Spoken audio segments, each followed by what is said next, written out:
बच्चों, आज पढ़ने वाले हैं 7th class Hindi chapter number 5, जिसका नाम है मिठाई वाला। इसके लेखक हैं भगवती प्रसाद वाजपेयी।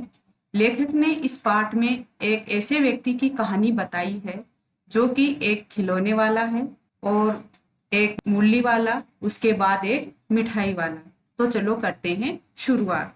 बहुत ही मीठे स्वरों के साथ वह गलियों में घूमता हुआ कहता, बच्चों को बहलाने वाला खिलौने वाला। इस अधूरे वाक्य को वह ऐसे विचित्र किंतु मादक मधुर ढंग से गाकर कहता कि सुनने वाले एक बार अहिस्तर हो उठते कि वह खिलौने वाला है। वो इतने मीठे स्वरों में गलियों में घूमता और यह कहता कि बच्चों को बहलाने वाला खिलौने वाला। ये उसके जो मधुर ढंग से वह इतने मधुर ढंग से गाता कि जो कोई भी उसको सुनता वह वहीं का वहीं खड़ा रह जाता। इस तरह उठते यानी वहीं के वहीं खड़ा रहना।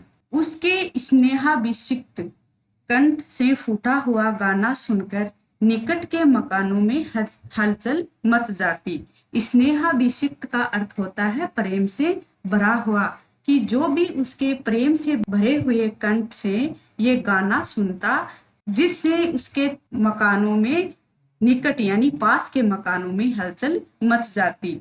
छोटे छोटे बच्चों को अपनी गोद में लिए युवतियां चिक्कू को उठाकर छज्जों पर नीचे झांकने लगती। गलियों और उनके अंतर्व्यापी छोटे छोटे उद्यानों में खेलते और इठलाते हुए बच्चों का झुंड उसे घेर लेता और तब वह खिलौने वाला वहीं बैठकर खिलौने की पेटी खोल देता। कि जो युवतियां जो स्त्रियां है, चिक्को का अर्थ होता है बांस की तीलियों से बनी हुई कोई पर्दा या बिछाने की जो उसको जो चटाई बोलते हैं, वो उसको उठाकर वो छज्जों यानी मकानों के ऊपर जो छज्जा होता है उसके ऊपर से उनको झांकने लगती। गलियों और उनके अंतर्व्यापी यानी बीच में छोटे छोटे जो बगीचे थे, वहां जो बच्चे हैं वो खेलते कूदते रहते और बच्चों का जैसे ही वो आता उनकी आवाज सुनते तो बच्चे हैं वो झुंड बनाकर उसको घेर लेते। वहीं वह खिलौने वाला बैठकर अपनी पेटी है वो खोल देता है। बच्चे खिलौने देखकर पुलकित हो उठते, यानी बच्चे हैं उनके खिलौनों को देखकर एकदम खिल उठते, पुलकित यानी खिल उठना, खुश हो जाते। वे पैसे लाकर खिलौने का मोल भाव करने लगते। जो बच्चे हैं वो अपने घरों से पैसे ले आते और उनके खिलौनों का है वो मोल भाव करने लगते। पूछते, इसका दाम क्या है? बोल इचका। वो खिलौने वाले से यही पूछते, अपनी तुतलाती हुई आवाज में बोलते कि इसका दाम क्या है, यानी इसके पैसे कितने हैं, इसके पैसे कितने हैं। और इसका क्या है? खिलौने वाला बच्चों को देखता और उनकी नन्ही नन्ही अंगुलियों से पैसे लेता और बच्चों की इच्छा के अनुसार उन्हें खिलौने देता। कि जो खिलौने वाले क्या करता, बच्चों से पैसे ले लेता और उनकी नन्ही नन्ही अंगुलियों से पैसे लेके उनकी इच्छा के अनुसार खिलौने दे देता। खिलौने लेकर फिर बच्चे उछलते कूदने लगते और तब फिर खिलौने वाला उसी प्रकार गाकर कहता, बच्चों को बहलाने वाला खिलौने वाला। सागर की हिलोर की भांति उसका ये मादक गान गली भर के मकानों में इस ओर उस ओर तक लहराता हुआ पहुंचता और खिलौने वाला आगे बढ़ जाता। कि जिस प्रकार समुद्र की जो लहरें हैं इधर से उधर उधर से इधर तक पहुंचती, उसी प्रकार उस खिलौने वाले का जो ये गाना है वो इधर से उधर आगे बढ़ता जाता। राय विजय बहादुर के बच्चे भी एक दिन खिलौने लेकर घर आए। वे 2 बच्चे थे कि राय बहादुर सिंह के 2 बच्चे थे जिसके नाम थे चुन्नू और मुन्नू। चुन्नू जब खिलौने ले आया तो बोला, मेला घोला केछा छुंदल है। कि चुन्नू ने कहा कि मेरा जो घोड़ा है वो कितना सुंदर है। मुन्नू बोला, ओल देखो मेला केछा छुंदल है, कि मेरा भी ये जो हाथी है वो कितना सुंदर है। दोनों अपने हाथी घोड़े लेकर घर भर में उछलने लगे। दोनों बच्चे उन खिलौनों से खेलने लगे। इन बच्चों की माँ रोहिणी कुछ देर तक खड़े खड़े उनका खेल निखरती रही कि चुन्नू और मुन्नू की जो माँ है रोहिणी, वो कुछ देर तक तो उन खिलौनों को खड़े खड़े निखरती रही। निखरना यानी देखना, उनको देखती रही। अंत में दोनों बच्चों को बुलाकर उसने पूछा, अरे ओ चुन्नू मुन्नू, ये खिलौने तुमने कितने में लिए?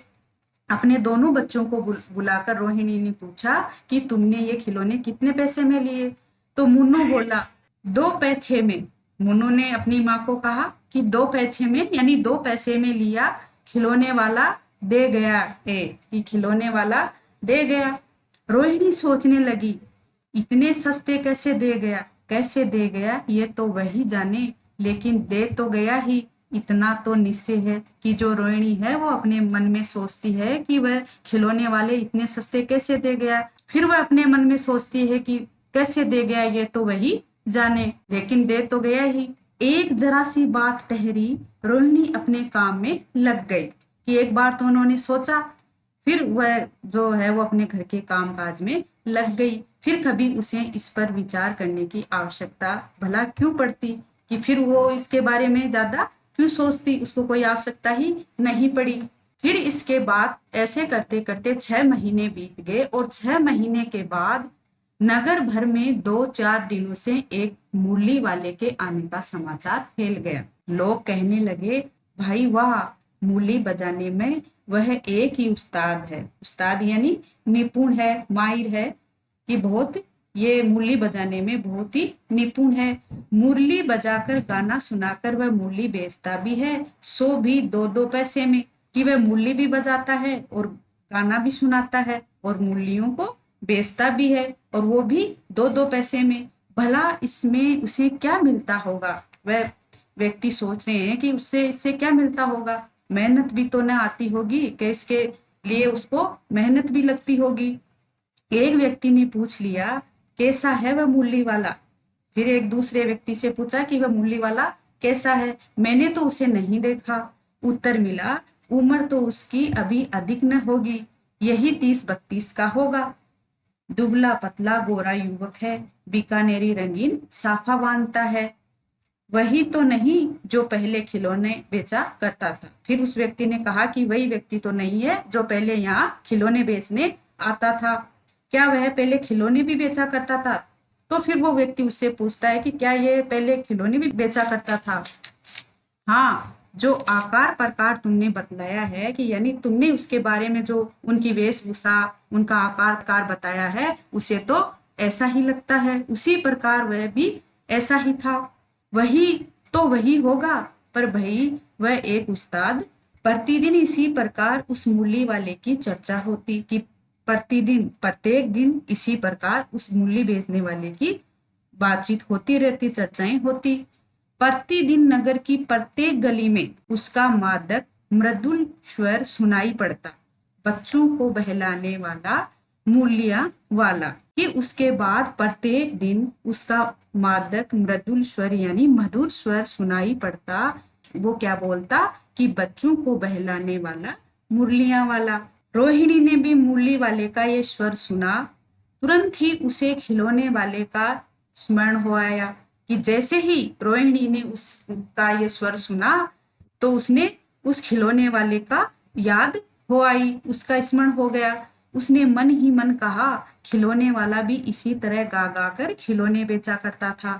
रोहिणी उठकर अपने पति विजय बाबू के पास गई, जरा उस मुरली वाले को बुलाओ तो चुन्नू मुन्नू के लिए ले लूं। उन्होंने अपने पति से कहा कि उस मुरली वाले को बुलाओ जिसे मैं चुन्नू मुन्नू के लिए मुरली ले लेती हूँ। क्या पता ये फिर इधर आए न आए, वे भी जान पड़ता है।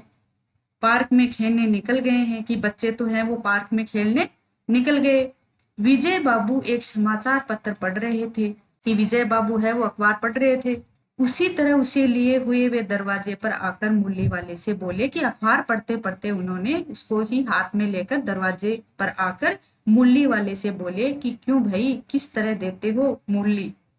किसी की टोपी गली में गिर पड़ी, किसी का जूता पार्क में छूट गया और किसी की सोथनी पाजामा ही ढीली होकर लटक गई। इस तरह दौड़ते हाँफते हुए बच्चों का झुंड आ पहुंचा कि जब मूली वाले का स्वर सुना तो बच्चों ने, किसी ने अपनी टोपी गिरा दी, किसी ने जूता पार्क में छूट गया किसी का, और किसी का तो पाजामा ढीला ही हो गया, और वह दौड़ते भागते हाँफते अपना झुंड बनाकर उसके पास पहुंच गए।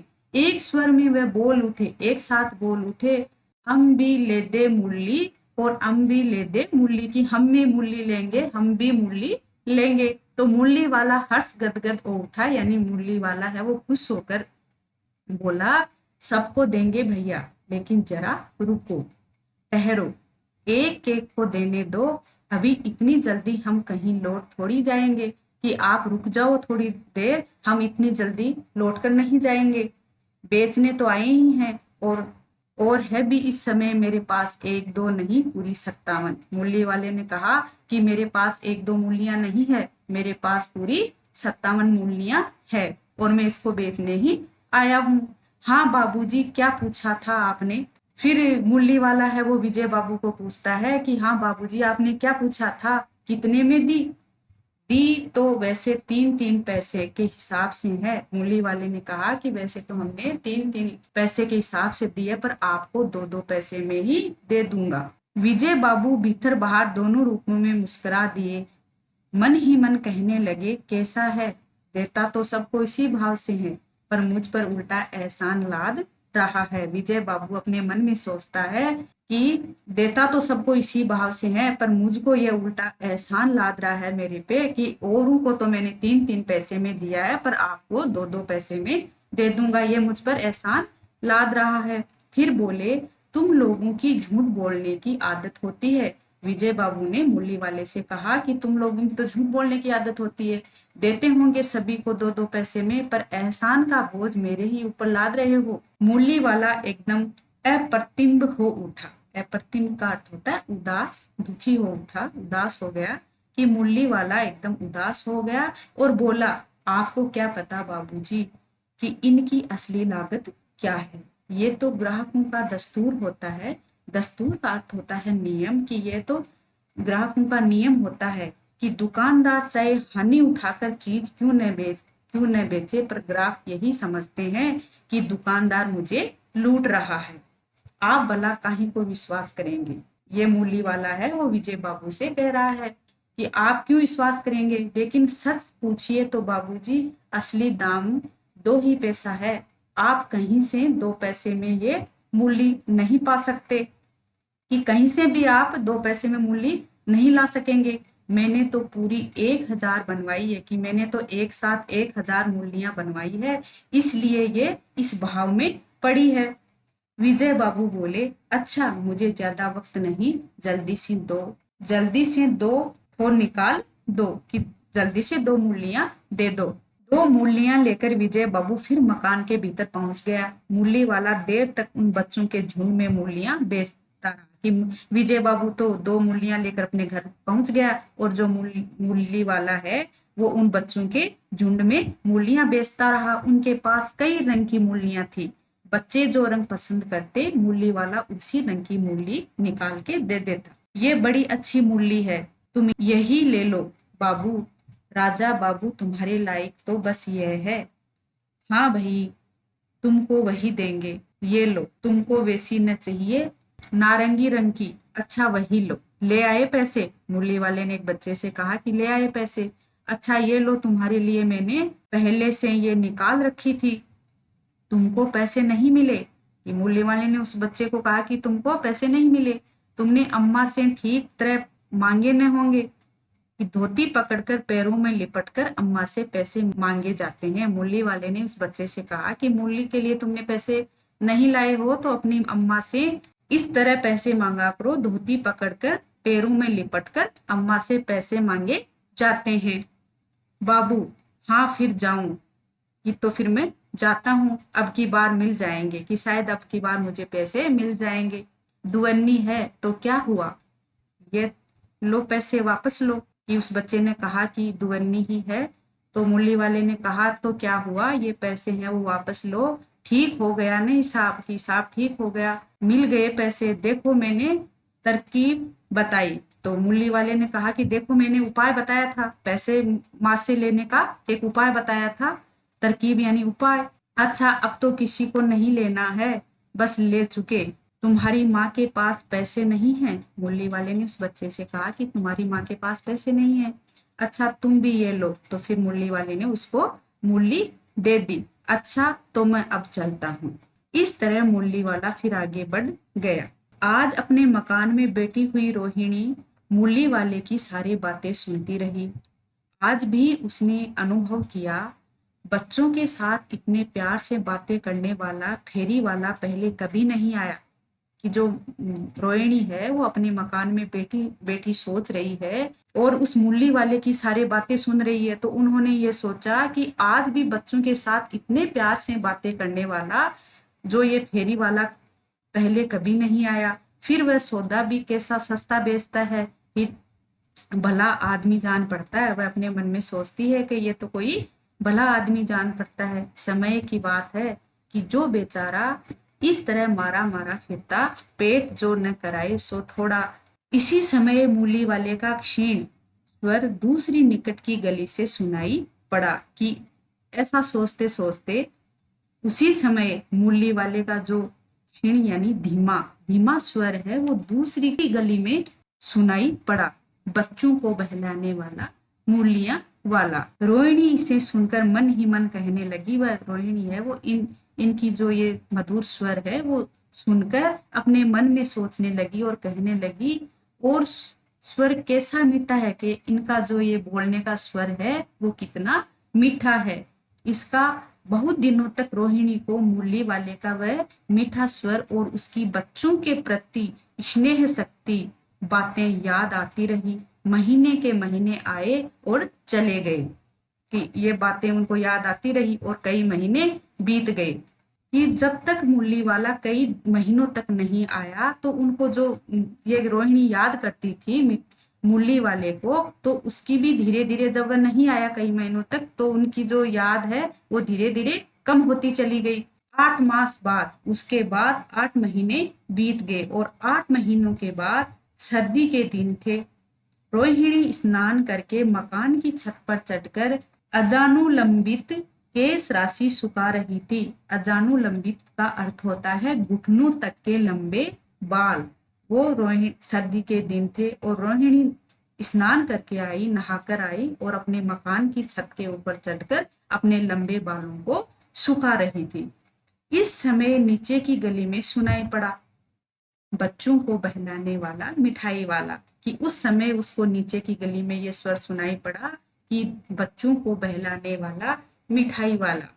मिठाई वाले का स्वर उसके लिए परिचित था। कि ये जो उसने सुना ये उसको जाना पहचाना था, ये उससे उस रोहिणी को परिचित था।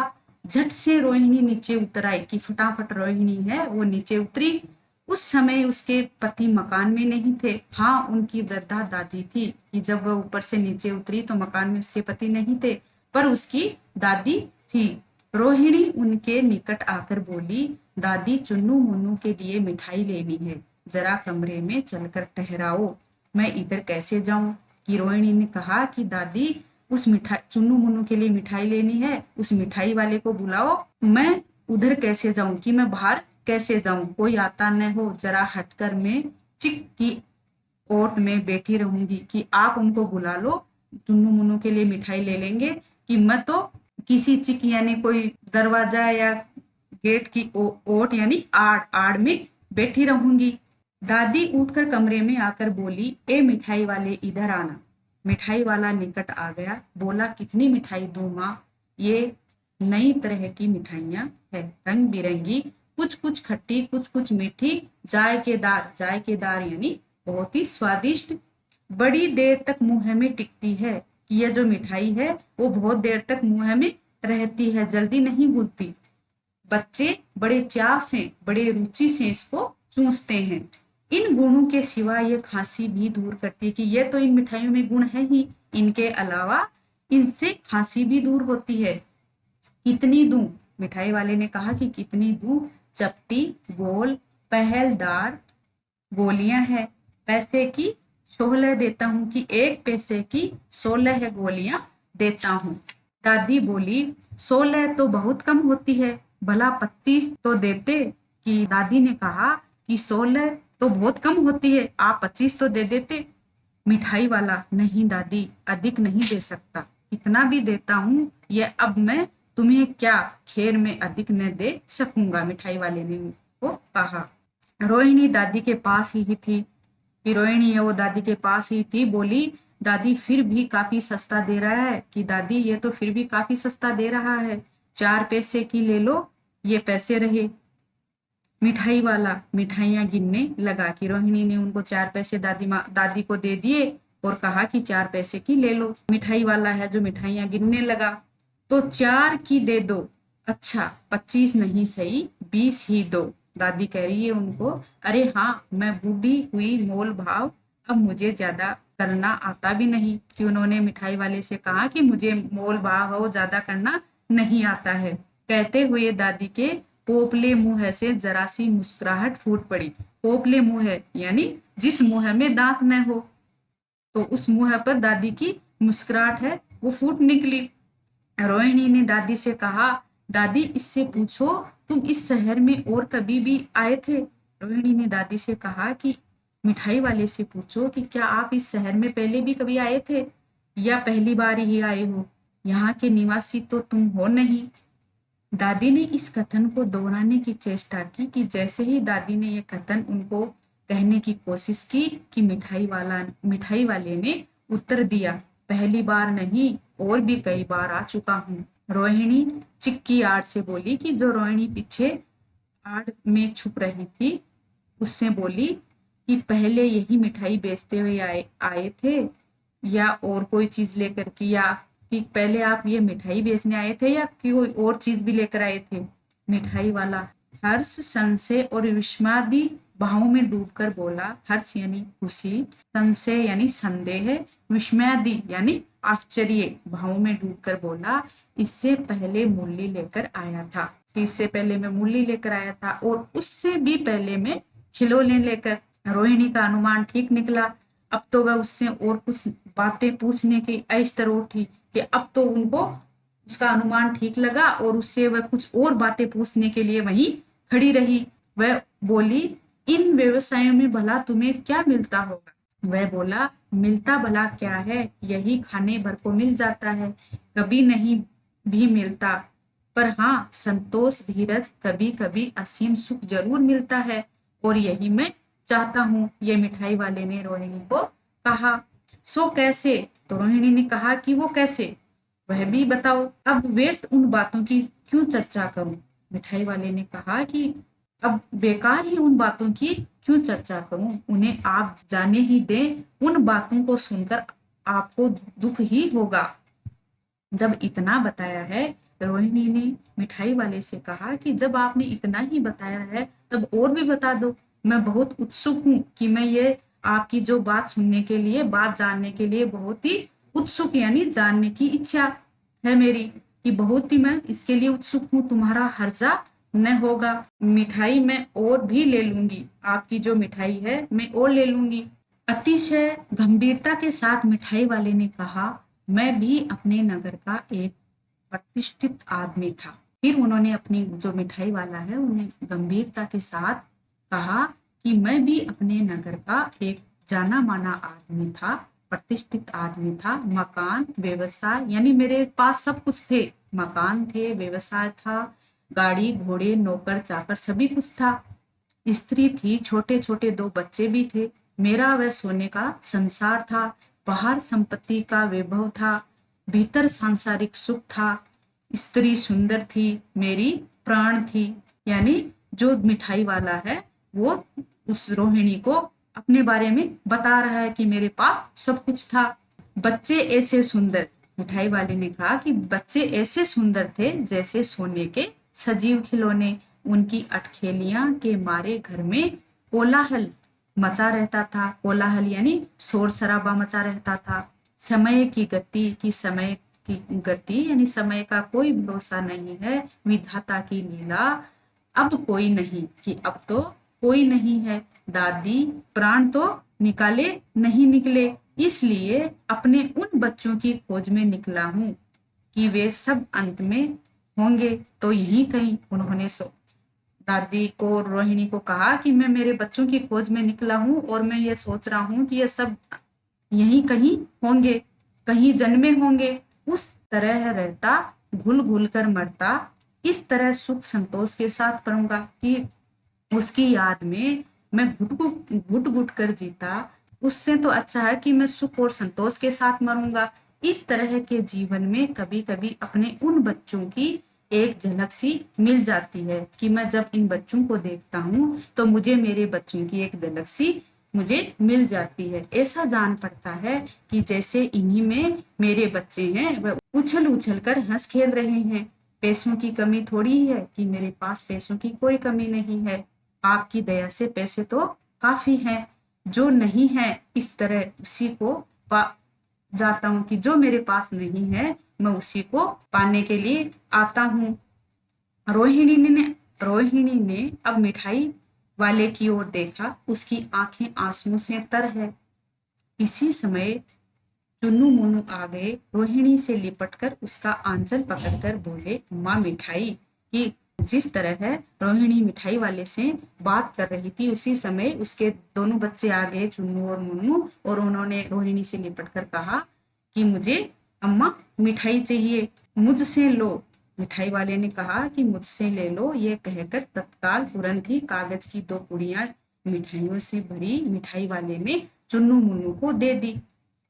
रोहिणी ने भीतर से पैसे फेंक दिए, फिर रोहिणी ने अंदर से पैसे दे दिए।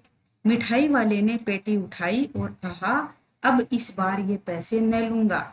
कि जब रोहिणी ने अंदर से पैसे फेंके तो मिठाई वाले ने मना कर दिया और अपनी पेटी को उठाया और आगे चल दिया।